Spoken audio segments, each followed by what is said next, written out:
تو جب سیدنا امیر معاویہ رضی اللہ تعالیٰ عنہ کا دور ختم ہوا اور یزید نے خلافت کے لیے لوگوں سے کہا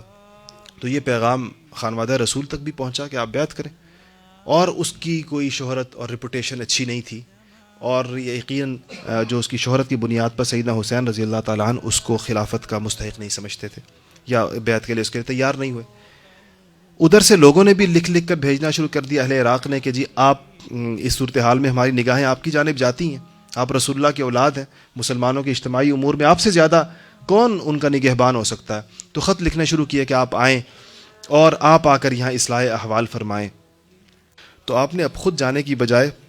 چچا زاد بھائی مسلم ابن عقیل کو بھیجا کہ جاؤ تم دیکھ کرو کیا صورتحال ہے، لوگ جو اتنا بلا رہے ہیں۔ جب مسلم ابن عقیل وہاں پر پہنچے تو لوگوں نے بیعت کرنا شروع کر دی، اور یہ تعداد آنن فانن 10,000 12,000 16,000 18,000 تک جا پہنچی، جو لوگ کہہ رہے ہیں کہ ہم آپ کے ساتھ ہیں۔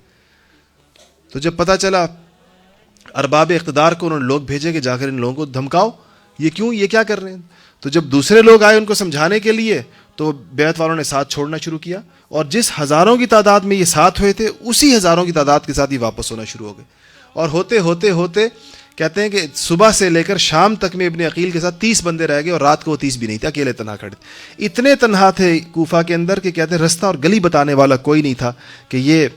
حسین ابن علی رضی اللہ تعالیٰ عنہ کا چچا زاد بھائی اور حضور کے بھی رشتہ دار، کہ یہ اس کو رستہ، جس کو دعوت دے کر بلایا ہے اہل عراق نے، کہ اب یہ بتاؤ کہ اس کو رستہ بتاؤ گلی سے کہاں نکلے گا ہی۔ بہرحال ان کو وہ گرفتار ہوئے اور ان کو شہادت ہوئی، اور انہوں نے اپنی شہادت سے پہلے اس بات میں، وہ چونکہ ایک پیغام تو 18,000 لوگوں کی اور ہزاروں لوگوں کے ساتھ ملنے کا پیغام تو حضرت حسین کو جا چکا تھا، اور کہ بہت وہاں پر تو لوگ اس پر ہیں، تو آپ سفر بھی فرما چکے تھے۔ آپ کے سفر کا، مدینہ منورہ سے سفر فرمانے کا منظر بھی بڑا عجیب و غریب۔ جب آپ مدینے سے جا رہے تھے اور خواتین اور مستورات بھی ساتھ تھیں، تو سب سے پہلے اپنے ابن عباس رضی اللہ تعالیٰ نے روکا اور کہا کہ مت جائیے، یہ جن لوگوں کے بھروسے پر آپ جا رہے ہیں یہ وہی لوگ ہیں جن کی ساتھ سے تنگ آ کر آپ کے والد موت کی دعا مانگا کرتے تھے، کہ یہ وہ بے وفا طبقہ ہے۔ لیکن آپ نے فرمایا کہ نہیں، اب میں جاؤں گا۔ عبداللہ ابن زبیر نے روکا اور بہت کہا کہ آپ نہ جائیں، آپ نے فرمایا نہیں، میں جاؤں گا۔ ابن عمر آئے، سیدنا عمر کے بیٹے، انہوں نے روکا، فرمایا کہ آپ مت جائیں، اور میں ان کا نہیں، میں جاؤں گا۔ تو ابن عمر آپ کو گلے سے لگایا اور داڑھی پر ہاتھ پھیرا اور رو پڑے، بہت رو کر کہا کہ ایک شہید کو میں رخصت کرتا ہوں۔ کہا کہ مجھے یہ پتا تھا کہ اب یہ اس طرح جا۔ پھر ابن عباس نے کہا کہ خواتین کو نہ ساتھ لے کر جائیں، اس پر بھی وہ بھی سیدنا حسین رضی اللہ تعالیٰ پر کیفیت طاری تھی، آپ چلے۔ رستے میں یہ پیغام آ گیا کہ مسلم ابن عقیل کے ساتھ کیا ہوا، اور سارا قصہ پتہ تھا، مگر اس تصویر استقامت نے اس پر اپنا معاملہ رکھا نہیں کہ یہ صورتحال ہے کہ پھر بھی میں سفر جاری رکھوں۔ فرزدق ایک بہت مشہور عربی کا شاعر ہے، فرزدق، وہ رستے میں ملا، تو آپ نے اس سے پوچھا کیا حال ہے اہل عراق کا، تو فرمایا ان کے دل آپ کے ساتھ اور تلواریں آپ کے دشمنوں کے ساتھ ہیں۔ عجیب ایک جملے میں اسے تعبیر کی کہ یہ وہ لوگ ہیں، دل آپ کے ساتھ ہیں لیکن تلواریں آپ کے دشمنوں کے ساتھ ہیں۔ مطلب یہ کہ وہ آپ کے خلاف، اس سے اندازہ لگائے نہیں، وہ حق پر حسین ہی کو سمجھتے ہیں مگر استقامت نہیں۔ بڑی عجیب بے بسی کی تصویر تھی۔ اس طرف خواتین ہیں اور وہ نہیں چاہتے کہ ان کی بے پردگی ہو، ادھر شیر خوار بچے ہیں اور پھر جوان ہیں سارے کے سارے، اور یہ رسول اللہ کی اولاد ہے ساری کی ساری، اور ایک کے بعد ایک گرا ہے، ایک کے بعد ایک گرتا ہے۔ خیموں کی طرف کوئی بندہ جاتا نظر آتا ہے تو حضرت حسین نے ایک موقع پر یہ جو حر جو دوسرے لشکر سے ادھر آیا نا،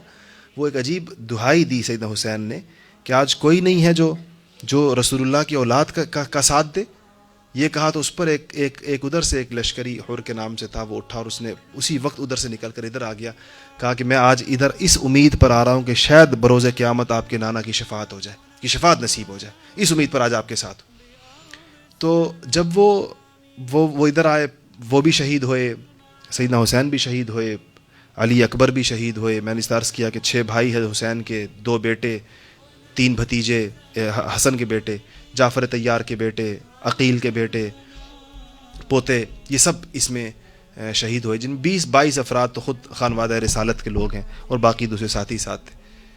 تو جب ان کا سر کاٹ دیا اور 2-3 دن تو یہ لاشیں وہیں پڑی رہیں، اس کے بعد ان کے جسد کو دفن کیا گیا اور سر ان کا ابن زیاد کے دربار میں بھیجا گیا۔ تو کہتے ہیں جب ان کا سر دربار میں آیا تو وہ بڑی تکبر کے ساتھ تخت پر بیٹھا ہوا تھا اور چھڑی کے ساتھ آپ کے ہونٹوں کو یوں چھڑی کی نوکیں مار رہا تھا۔ تو مشہور صحابی زید ابن ارقم رضی اللہ تعالیٰ عنہ وہاں کھڑے تھے. تو کہتے ہیں انہوں نے کہا کہ تو رک جا، خدائے واحد لا شریک کی قسم، میں نے ان ہونٹوں پر رسول اللہ صلی اللہ علیہ وسلم کے ہونٹوں کو بوسہ دیتے ہوئے دیکھا ہے. ان ہونٹوں کو میں نے دیکھا ہے، یہ منظر کہ رسول اللہ نے ان ہونٹوں کو بوسہ دیا، اس چھڑی کو ہٹا ان ہونٹوں سے. یہ پیغام سیدنا حسین رضی اللہ تعالیٰ عنہ کی قربانی ہر مسلمان سے اس استقامت کا مطالبہ کرتی ہے کہ جس کو تم حق سمجھو قرآن و سنت کی روشنی میں، جس بات کا حق ہونا طے ہو جائے،